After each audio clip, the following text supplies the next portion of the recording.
have a choice. You don't. I think what it's key to say is the GMB and myself, we do support the vaccination. However, what we don't support is removing that choice from individuals, and that's what we're doing. I take it from the first panelist where she said it's not a choice, and you have a choice. You don't have a choice. You don't have that vaccination by the first vaccination by the 3rd of February, then your notice will be given to work for the NHS.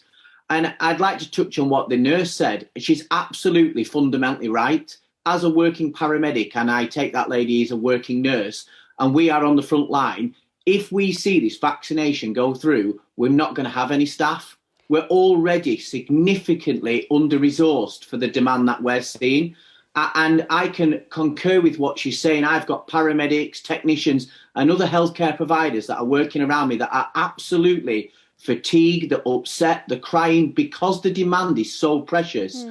And then on top of that, we're going to lose over 100,000 NHS staff. It's outrageous. I cannot believe that Paul, we're allowing this to continue. Maybe the counter-argument to that is you would have less staff off with COVID if more of them had been vaccinated. I'm just going to bring Carol in there because you looked like you wanted to get involved. Carol, that was the first panellist you referred to earlier, Paul. Yeah, everything Steph talked about earlier, I have huge sympathy for. She talked about 40,000 vacancies. She talked about nurses and TAs. That's not because they have to get the jab. That's because of pay and conditions within the NHS. They're worn out, and they'll be less worn out if they have the chance to get the jab. And I would ask Paul, why wouldn't you get the jab if you're working with vulnerable people? What on earth is your argument? If you're going to tell me it's a principle, well, frankly, stuff your principle when people's lives are at stake. There's no principle involved here. It's about saving lives and looking after the most vulnerable in society. Paul?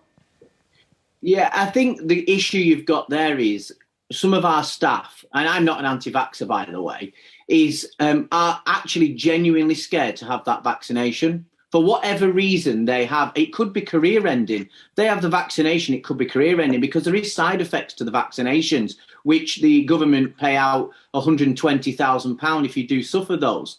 But if you lose your job because, I don't know, you have a stroke or something like that, which is a side effect, that's the worry my members have got. And we have to listen to what those people are saying. It's okay for millions of people to get the jab to protect ourselves and other people. But your people in your union should be exempted from that because they're scared. We're all scared. None of us know what the repercussions are going to be. But we did it anyway to protect people and to get this nation moving again. Paul? No, I disagree with you there because you had a choice whether you had that vaccination. These staff don't have a choice. They either have the vaccination and stay in the NHS, or they don't have the vaccination and they get dismissed from their role as a clinician.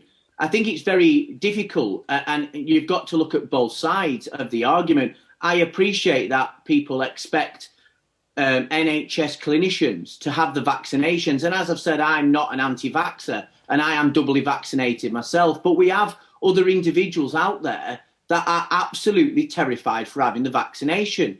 And we should be looking at educating, understanding why these individuals don't want the vaccination. And they go from paramedics, technicians, right the way up to consultants as well, that are absolutely not wanting the vaccination. And we have to listen to why medical professionals are saying no. It's not just a straightforward argument of saying, well, you serve the public, you must be vaccinated.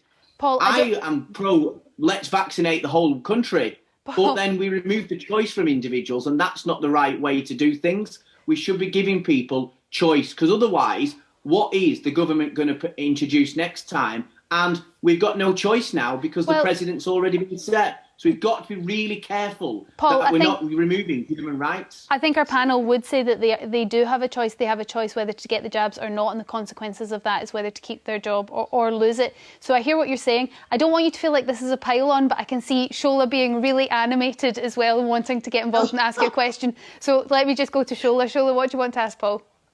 First of all, I would say, look, Paul, thank you for your very considered responses, and I hear you. But I do want to address the fact that it sounds like you're rewriting the narrative here, where you say that they were not given choices. That's not true. Every single one of us was given a choice. In fact, now NHS practitioners are being given a choice as to whether to be vaccinated or not. That's where the choice lies. But like I pointed out, the healthcare industry is not the only industry where health requirements are necessary. Even in schools, in the education industry, children are required to have certain vaccinations, certain immunizations before they start school. This is 2 years into the pandemic. So right now, I'm at a point that if we want to talk about supporting the NHS, if we want to talk about real issues of liberty and dealing with public health, then I'm sorry, I do expect healthcare professionals to be vaccinated, because I cannot imagine for the life of me a doctor, a nurse, a technician who has a patient, vulnerable or not, and they can't even give them accurate advice on the vaccination. They say, actually, I didn't get vaccinated, so it's okay. I just think it's wrong messaging. Okay, I think we've animated our panel anyway for Jeremy Vine.